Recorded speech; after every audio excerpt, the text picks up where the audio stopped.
bom dia. Eu, antes de começar o programa, queria falar para Dilson Barbosa que a caneta dele estourou. A sua caneta estourou. Chorou? Estourou. Estourou? Foi. Tá aí, não tá vendo não? Tá todo estourado? É 1º de abril, meu amigo. Desde a hora que eu cheguei aqui, eu tô tentando pegar uma pegadinha aqui com alguém. Falei, aí o doutor Roberto aqui, meu convidado, falou, faz essa pegadinha, porque criatividade ele tem, viu? Ontem ele me pegou no 1º de abril e hoje eu peguei doutor Dilson Barbosa. Eu ia brincar com você, viu, disso. Aí ela disse, como é que eu faço? Eu disse, toma aqui, ó. Eu acreditando tanto em vocês, não é? Você foi o único aqui que caiu. Rapaz, tô ficando velho mesmo. Ah, não. Aí a gente vai falar sobre isso. Você escolher pra ver se você... Não, você sabe que eu vou dar o troco. Então vamos lá, vamos ao direto ao ponto. Veste tua alegria que o melhor virá. Então acredita, vai dar tudo certo. Não tenha medo de ser.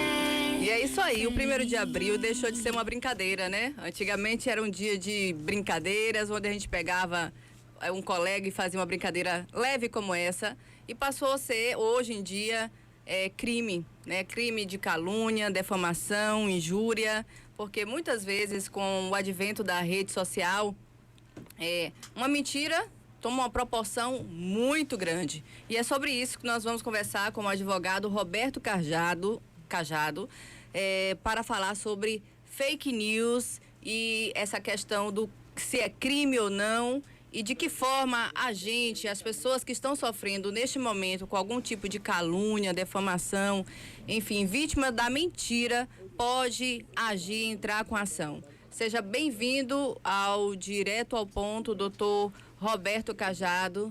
E nós vamos falar sobre esse assunto de extrema importância. Bom dia. Bom dia, Cristiane, Dilson, Ana Paula, Miro, Bárbara, Fernando. Externar o nosso prazer e a honra de estar ocupando essa bancada para falar de um tema delicado, mas um tema também gracioso. Nós devemos sempre buscar dar risada, até porque você dando risada, você exercita mais do que 70 músculos da face, o que é bom para evitar, inclusive, o envelhecimento. Mas muito obrigado por nos convidar para participar desse dia. Então, vamos direto ao ponto, né? Muitas pessoas, muitas vítimas deixam de interagir com os amigos, mudam de cidade, sofrem agressões, às vezes até físicas e morais, por conta de uma mentira. E aí, o fake news é crime? De que forma as pessoas que estão sendo vítimas podem entrar com uma ação e se defenderem contra esse tipo de situação?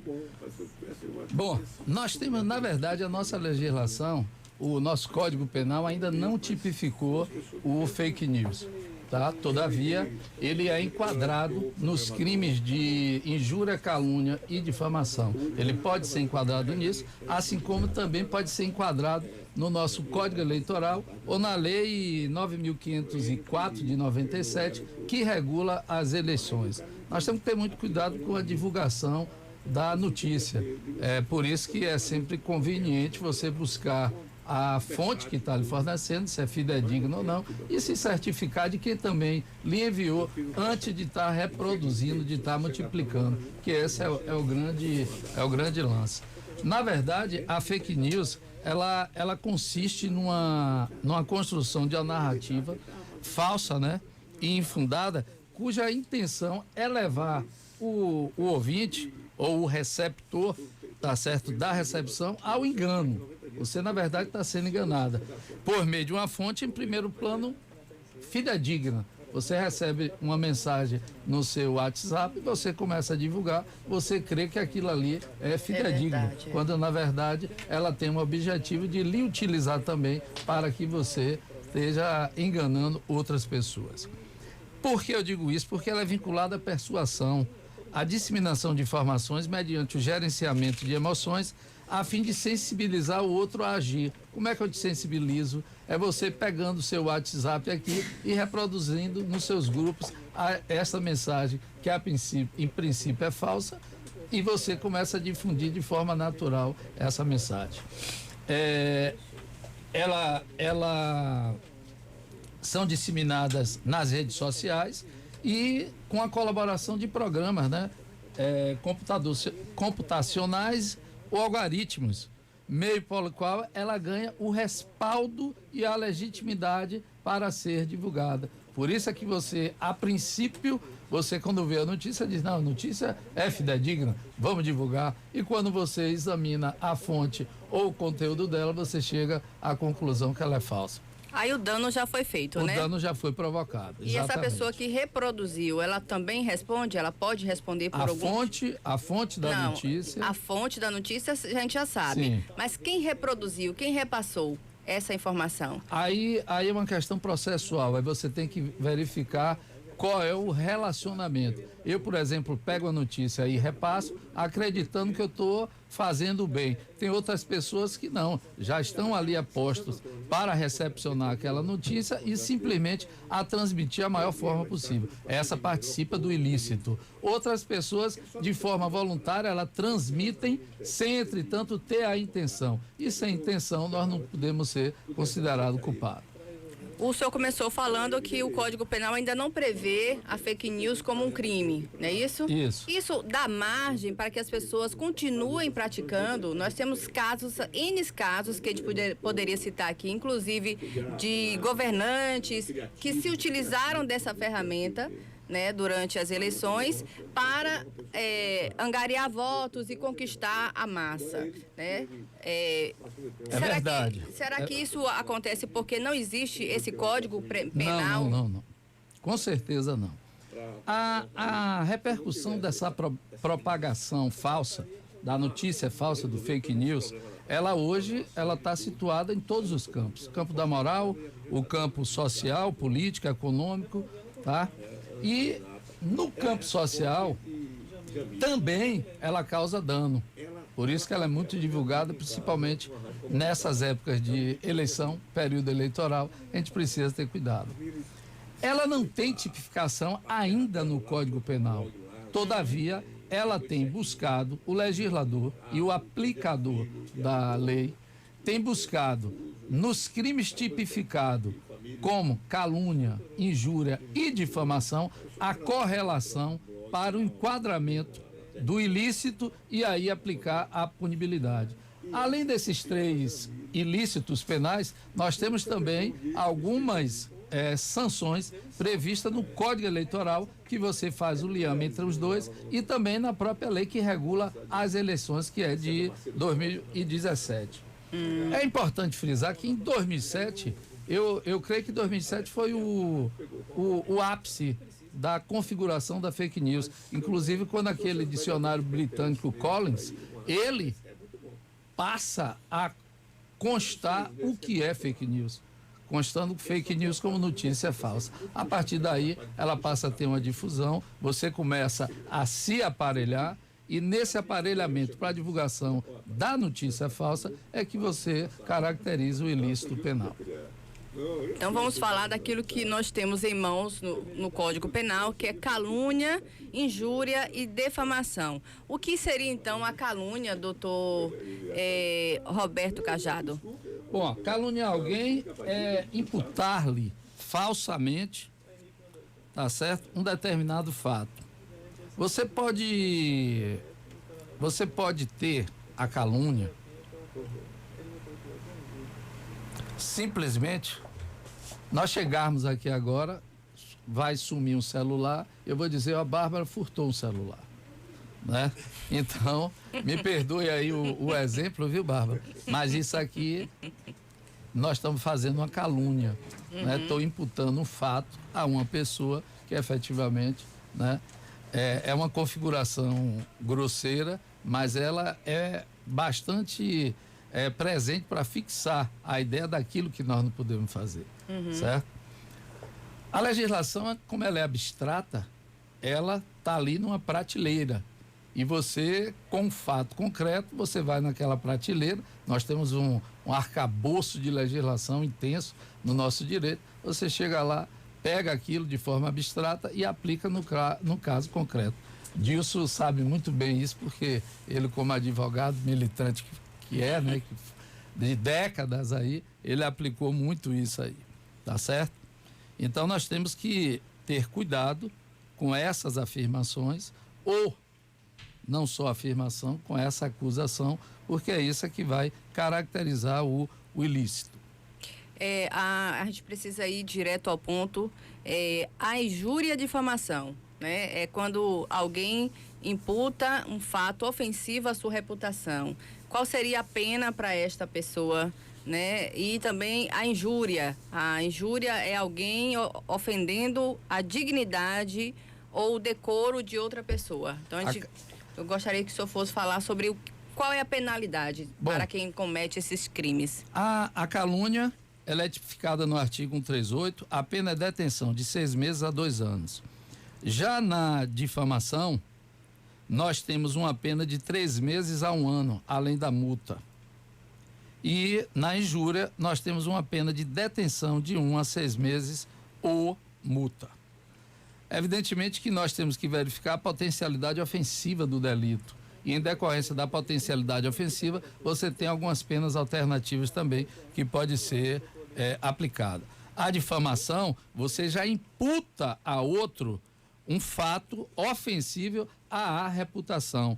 E a injúria, você dissemina uma informação falsa. Então é por isso que você pega esses 3 ilícitos penais tipificados na nossa legislação e aplica de forma análoga aos incidentes de fake news propriamente ditos ou comprovados. Para nós encerrarmos o direto ao ponto, é importante falar sobre o boato, né? Um boato sobre alguém, por exemplo, pode ser considerado crime contra a honra, mas depende do conteúdo, da avaliação do juiz e de cada caso. Quando essa pessoa for processada, né?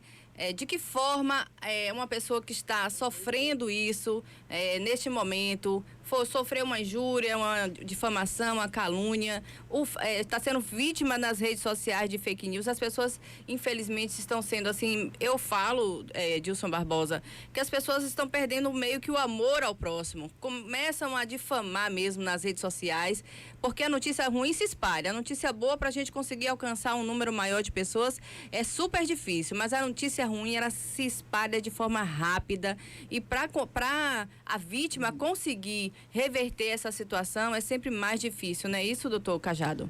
Com certeza, né? É uma prova delicada, mas eu diria a você que o início está no registro de um boletim de ocorrência. Ótimo. A gente tem que aprender a utilizar os meios que o Estado nos disponibiliza e a polícia, através de um boletim de ocorrência, ela inicia essa investigação.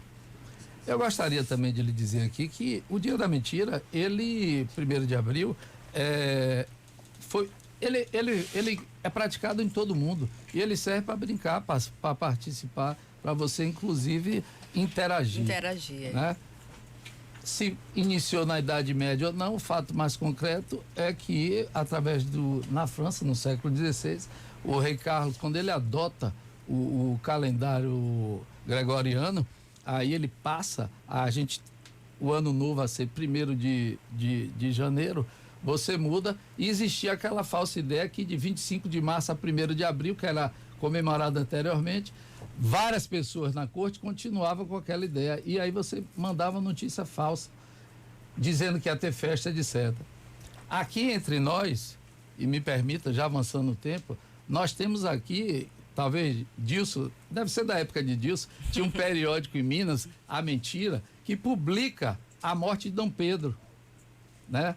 E 2 dias depois ele tem que desdizer aquela notícia, como foi a mentira. E recentemente aqui, aproveitando 31 de março, que é o dia onde você implanta o regime militar, quando a gente amanhece aqui, você diz, era 1º de abril, na verdade, nós estávamos no período militar. E falando em música nesse programa, eu não podia deixar de me despedir com a banda, só que uma banda invertida.